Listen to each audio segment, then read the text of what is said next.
What's up guys? Today I've got a quick unboxing of the brand new, recently released MSI Claw 8 AI Plus. Now I just recently purchased this for $1,025, which sounds like a lot for the MSI Claw 8 AI Plus because it released a couple months ago for $8.99. They raised the price. So there you go. I purchased this with my own money because the original Claw I ended up actually selling because I used it for a couple months. I have an inordinate amount of handhelds. I realized even though I really only use two of them regularly, which is the Asus ROG Ally X and the Steam Deck OLED, I really should have the main ones, especially when I want to compare the new ones that are coming out to what's currently on the market. So I spent $1,000 on a handheld, which I've already actually technically owned, but honestly, kind of regretted selling, not just because I wanted to have it to compare to the other handhelds, but also because it genuinely was an excellent handheld. I mean, it still is. It's still a relatively new handheld. Like, this just came out. In fact, this white colorway, which does have one small improvement over the original one, just came out like the beginning of September. Although it came out overseas much earlier, I think in mid-July, something like that. So in today's video, I'm gonna unbox it, find out if this brand new Arctic Tempest, Polar Tempest version is worth the extra $26 and whether you should grab this handheld for yourself. Actually, I'm noticing on the back, it does have this image of Europe on it, because apparently that's where it was releasing. And then now this is the US edition, according to the new label. So I guess without further ado, let's unbox this brand new Intel handheld. So there are a few things about the MSI Claw 8 AI Plus that really separate it from the pack. Obviously, the fact that it's running Intel instead of AMD is pretty different. There's not really a lot of other handhelds out there that are running Intel systems, which is interesting. Plus, it has a bunch of AI in it, which I guess is not that different from other products on the market. And honestly, I don't know if you guys saw my review, but it didn't really do that much, at least when I had it last. Now, there has been a lot of firmware updates and changes to the, presumably,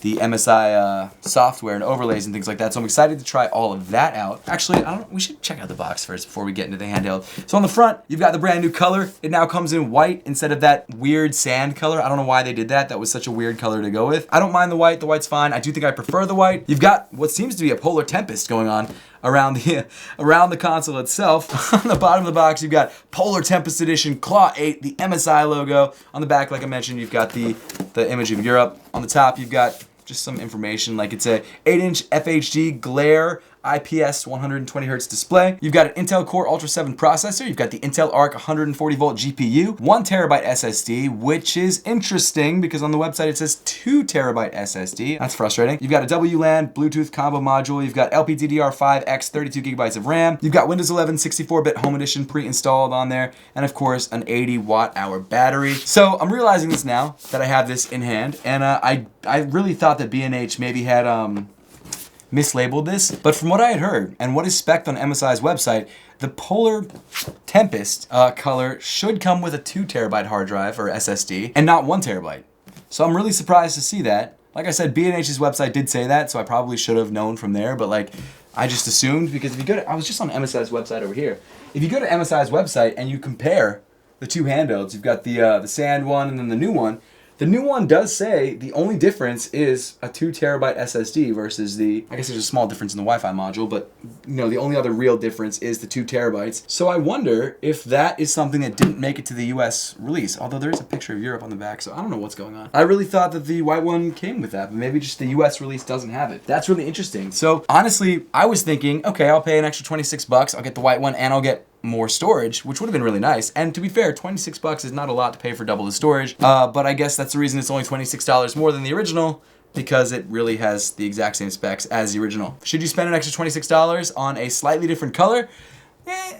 Probably not, but hey, there you go. Really thought that there'd be a bit of a storage bump in there, but apparently not in this version. And actually, speaking of the price, the original price of this handheld was $8.99, or at least the original price of the original release handheld was $8.99. However, with tariffs, the price did go up to $9.99, at least in the United States. And obviously the white one comes in at technically $125. All right, so let's pop it open and find out what we've got inside. So first things first, you have got the cardboard kickstand. I forgot that it came with this. First things first, cardboard kickstand, but then also the handheld itself, which we'll get to in a second. I guess here's the rest of the cardboard kickstand. Next up inside the box, we've got the power brick right here. You've got your USB-C to just giant power brick. It's an AC adapter. It says capable of between 100 to 240 volts. You've got the actual wall plug right here. Let's get into the handheld itself. You really don't get much inside the box. You don't get a case or anything like that. Here we go. Whew. Look at that. Is there a screen protector on there? Good, because that screen is looks scuffed. The white itself is actually not true white, it's like a pearlized white. I think it's actually called something very specific. I do love the way this feels in the hand. This feels absolutely amazing. But the screen looks really, really big. The bezels, I mean, not huge. On the bottom, it's obviously larger, and then it gets a little bit thinner towards the top. Now, what's cool about this handheld in particular is that you've got two Thunderbolt 4 ports at the top, which means you can obviously run displays through either one and obviously charge and do all that sort of stuff, which is awesome, which means that you can actually use this as an actual computer. Now, here's the thing. Obviously, for the price of $1,025, you could buy or build probably a nicer desktop PC. But for what you're getting in this form factor, this is very, very impressive. And from what I remember, while it does heat up, the fans don't get that loud. I want to do a quick screen comparison between the ROG Ally X and the MSI Claw 8 AI Plus. So there's a screen size comparison for you. The bezels are actually really similarly sized. Obviously this is an 8-inch, this is closer to a 7-inch. I don't remember the exact specs, but I think it's around a 7-inch. Now, one handheld that is the size of the MSI Claw 8 AI Plus is the Lenovo Legion Go S. Unfortunately, I do not have this charged, so I'm going to kind of sit it right there. Looks like the only handheld that I actually had charged up was the Asus ROG Ally X. Again, that's the one that I use the most, but there you go. Here is the Lenovo Legion Go S. This is a SteamOS version, so it's running SteamOS. You've got, of course, the MSI Claw 8. The Lenovo Legion Go S does have almost the exact same screen size, it looks like. Literally almost the exact same screen size. They are both, I believe, IPS displays, whereas the Steam Deck OLED is, of course, an OLED. It also has this beautiful, like, anti-glare display. It is smaller, definitely. What's cool about the MSI Claw 8 AI Plus is that it does come with a higher resolution than the Asus ROG Ally X. This is a 1080p display. This is, I believe, 1280, if I'm not mistaken. So because of that, you do get a slightly higher resolution, although the pixel density is better on the Asus ROG Ally X. I believe this is like in the 315 range, and this is like 280 something. I don't remember the exact number. But again, the thing that makes the MSI Claw 8 AI Plus unique compared to all these other handhelds is the fact that it's got Intel inside, which honestly runs games really, really well. And for the about a month and a half that I had this handheld initially, I really enjoyed playing it. The main reason I got rid of it was because it wasn't as portable as something like the Asus ROG Ally X, which the more that I've played this, and the more that I've enjoyed playing this, I do appreciate the portability, but your hands do get kind of crampy after a while. I've really leaned into the Lenovo Legion Go S in terms of like hand size, and because of that, I do think I am really excited to once again go back to the MSI Claw 8 AI Plus. To be honest with you, the MSI Claw 8 AI Plus is really the only handheld that I've gotten rid of that I actually regretted getting rid of, which is crazy. I've gotten rid of a lot of handhelds. I don't have the Lenovo Legion Go anymore. I got rid of that a while ago. Again, because I have so many. I don't need this many. I am very excited about the Lenovo Legion Go 2, and of course the Asus ROG Ally Xbox X. That one I'm really excited about. I'm excited to try the new grips. But there's something like really charming about this, and I really want to just log in and get everything set up so that I can freaking show you guys some of the new features. Alright, so we are finally getting things set up. I had to install an update in the Steam Deck. Apparently the Steam Deck was dead too, so I guess I haven't used this one as much as I thought I have. It's really all been the Asus ROG Ally X and the Nintendo Switch 2, to be honest with you.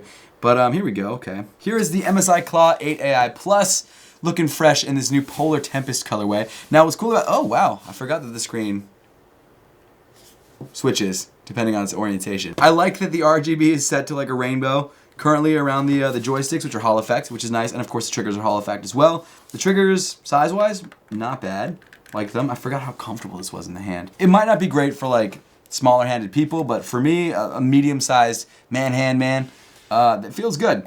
You've got, of course, the programmable buttons on the back right there, which feel good as well. Of course, you got the MSI logo right there on the back. You've got your USBs, you've got your SD card slot, you've got your 3.5mm headphone jack, you've got your volume rockers, you've got your XYAB button. Of course, you got your Polar Tempest color. You've got your Intel Core Ultra 7 sticker. I love that they have to put that sticker on everything with Intel inside. You've got MSI's skin called Sensor M, which is fine. Apparently it's been updated, so I'm excited to check that out. Let me show you guys what the updates are. No games yet, although they did just all show up on my home screen for some reason. So Sensor M is apparently optimized. I guess I do need to install some games first before I do that. You've got user scenario. Oh, this is one thing that's really cool. So, of course, you have the AI engine, which changes to TDP depending on what the game is doing currently. Now you can go to advanced settings, which is nice, and you can pick things like light or performance, turn those on and off, utilize AI to provide real-time optimized system adjustment based on your usage context, which is basically a more wordy version of what I just said. When I was using it, it was fine. I didn't really find it doing anything other than a 17-watt TDP, but hey, you know what? That's okay. Not exactly what I wanted, but I guess it got the job done. All right, so all my handhelds are installing their updates. Obviously, you can go in and change lights, which it says customizing lighting settings may conflict with the AI engine. Changing the lights will use more battery. There we go. I'm gonna stick with wave because I kind of think it's cool. Breathe is cool as well. I'm gonna stick with wave. You can do steady, going steady, or turn them off. Turning off is fine too. I actually don't mind the look of turning off. You've got noise canceling, which is obviously supposed to help with both talking and listening, or I guess making noise and having noise pumped into your ears. Your media gallery, your system info. So what's nice about this is that you should be able to adjust, where's the TDP? So let's go to control mode. That's what I want. Gamepad mode, you can obviously assign your buttons.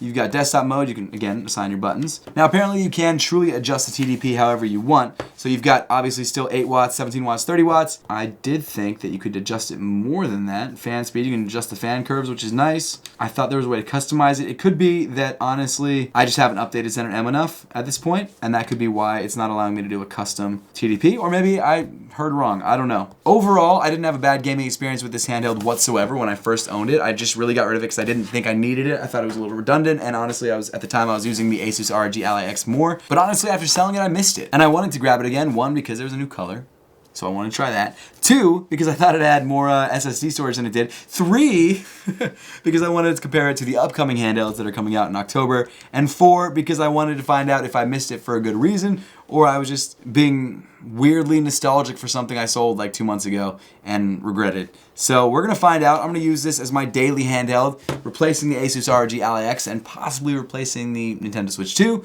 and come back to you guys in a month or 2 and find out whether this thing held up. So hey, with all that being said, make sure to subscribe to the channel if you want to see more videos like this. I've got a ton of content coming in the next couple weeks. We've got all of the Apple launches, which is just a lot going on. We've got the Asus ROG Ally Xbox X coming out. Of course, we've got the Lenovo Legion Go 2 on the way. So if you like this kind of content, make sure to hit that subscribe button. Thank you all so much for watching, and I will see you all in the next one.